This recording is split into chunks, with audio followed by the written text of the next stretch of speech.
Assalamualaikum warahmatullahi wabarakatuh. Salam sejahtera untuk kita semua. Om Swastiastu, Namo Buddhaya, salam kebajikan. Pada video kali ini kita akan mempelajari tentang ciri-ciri makhluk hidup. Sebelum mempelajari ini, marilah kita berdoa menurut agama dan kepercayaan masing-masing. Berdoa dipersilahkan. Berdoa cukup. Diperhatikan ya materi ini, karena nanti akan ada tes-tes mengenai materi ini. Oke. Ciri-ciri makhluk hidup. Pendahuluan ya, kita ke pendahuluan terlebih dahulu. Jadi ada standar kompetensi dan kompetensi dasar yang kita pelajari pada hari ini. Yang pertama adalah standar kompetensinya mengaplikasikan konsep keanekaragaman makhluk hidup berdasarkan ciri-ciri kehidupan.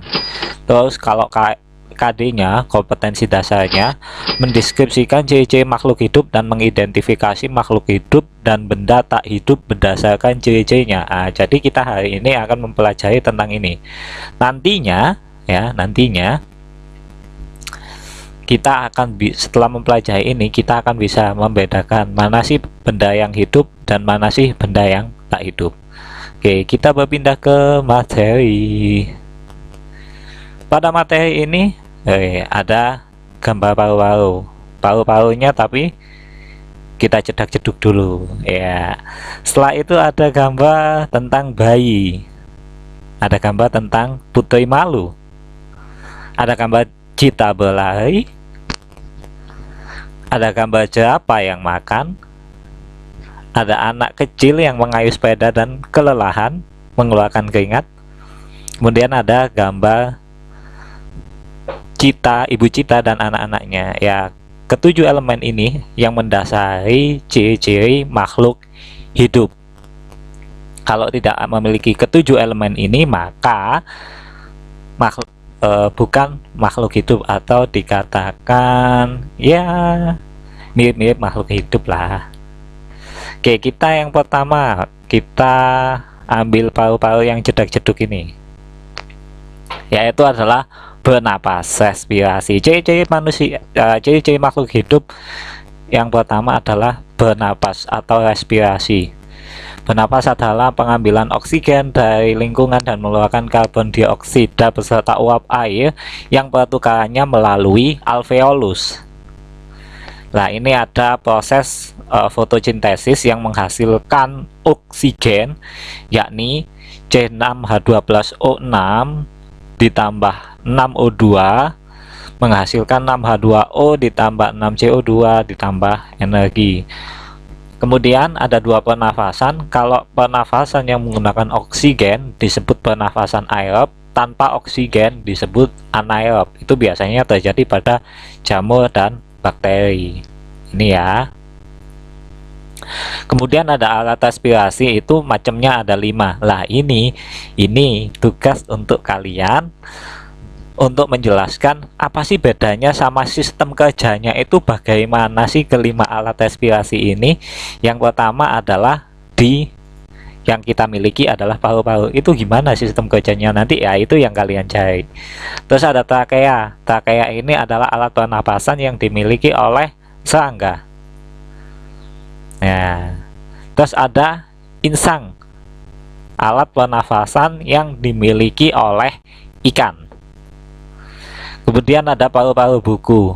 Loh, apa bedanya dengan paru-paru biasa? Kalau paru-paru buku itu biasanya dimiliki oleh serangga tipe-tipe ya sebangsanya laba-laba lah, seperti itu. Kemudian ada lagi yakni stomata, alat pernapasan yang dimiliki oleh daun. Kelima-limanya ini memiliki kesamaan dan perbedaan. Nah, tugas kalian carilah persamaan maupun perbedaan alat respirasi ini dan cara kerja alat respirasi ini, gitu ya. Oke, kita ke selanjutnya, bergerak ya. Manusia dan hewan bergerak secara aktif, berarti disertai perpindahan. Jadi kalau bergerak itu adalah memiliki arti perpindahan suatu objek menuju tempat lain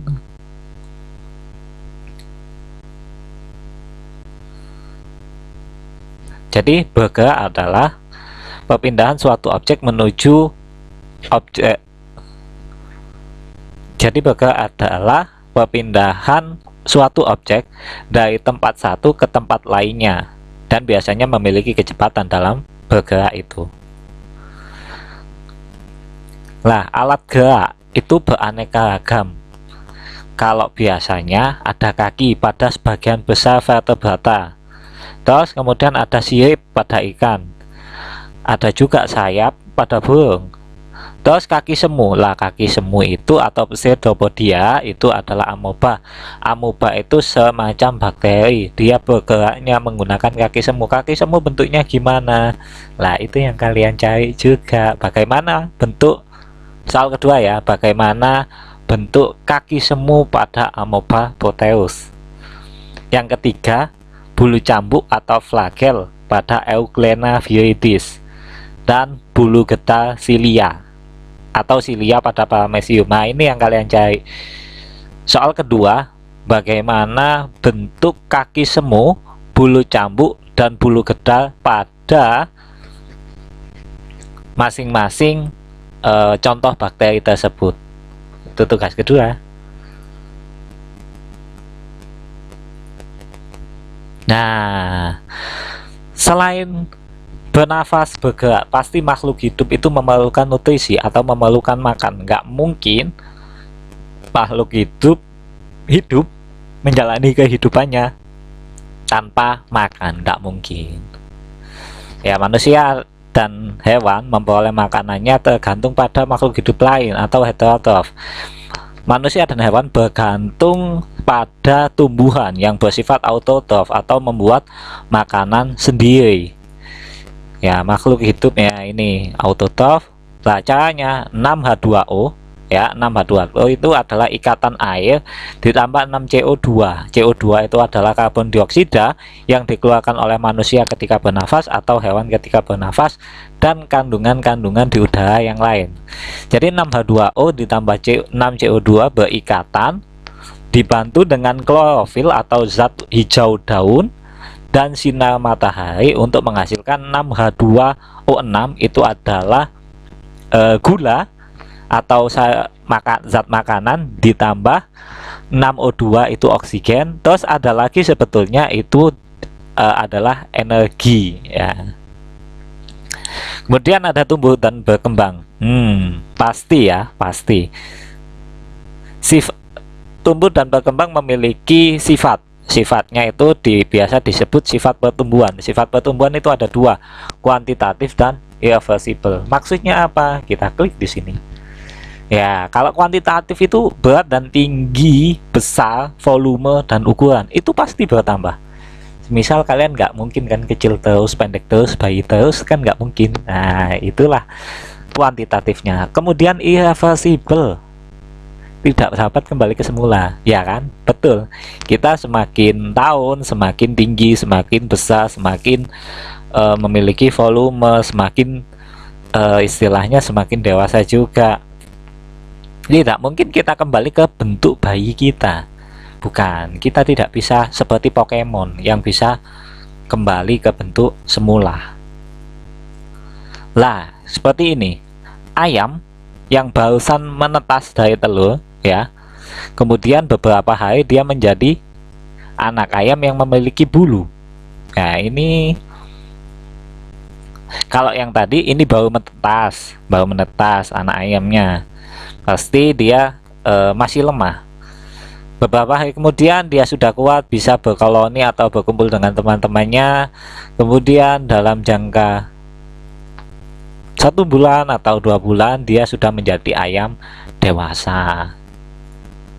Pertumbuhan dipengaruhi oleh faktor hereditas atau gen dan faktor lingkungan. Jadi kalau faktor lingkungan tidak mendukung, pertumbuhan ini akan terhambat ataupun tidak terjadi sama sekali. Apa berkembang itu? Bedanya apa sih dengan tumbuh? Ini soal ketiga. Cari tahu perbedaan perkembangan dan pertumbuhan itu apa. Oke ya, next. berkembang biak atau reproduksi. Setiap makhluk hidup pasti bereproduksi untuk mempertahankan jenisnya agar tidak punah.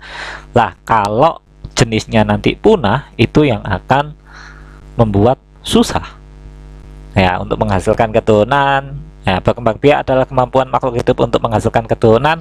Tujuannya untuk mempertahankan, melestarikan agar tidak punah dan menambah jumlah generasinya. Perkembang biakan itu ada dua, yaitu vegetatif dan generatif.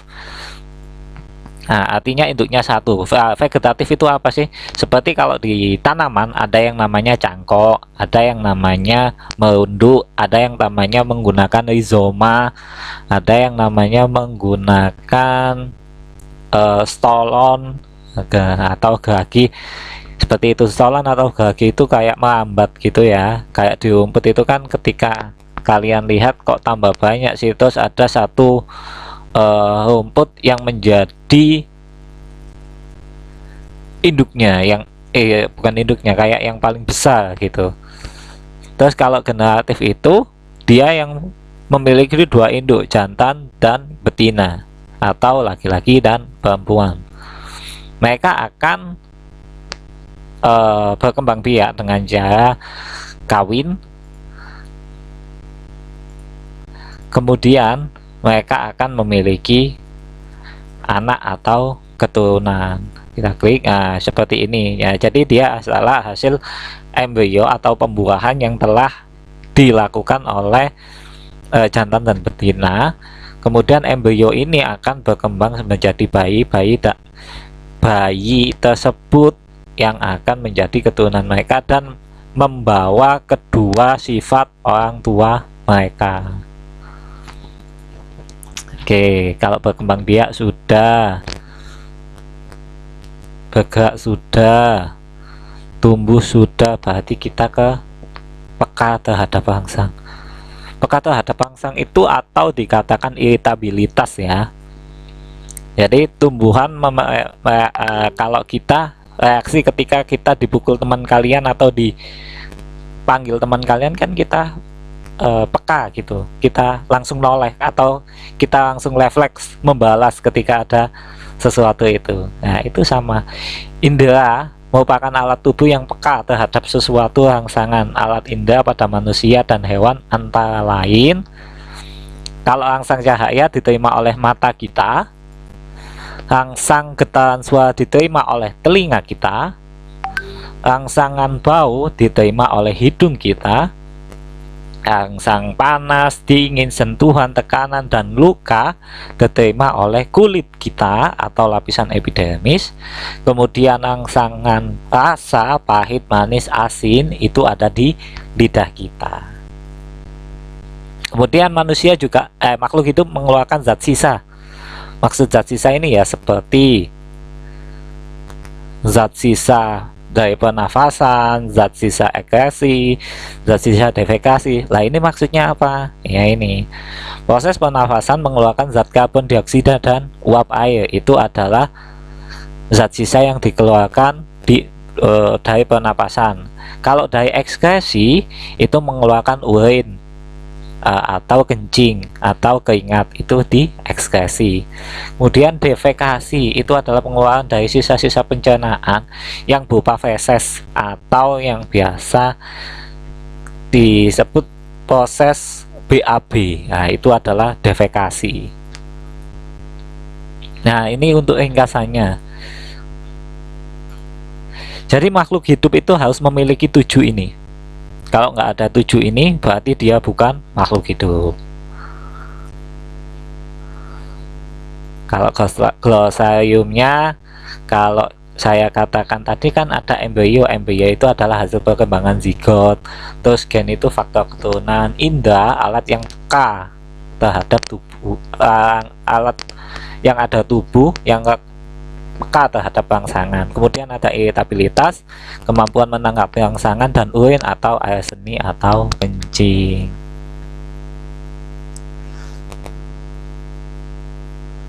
Ya, you are what you think. Jadi kamu adalah sesuatu yang kamu pikirkan. Maka jangan pernah berpikir negatif tentang dirimu.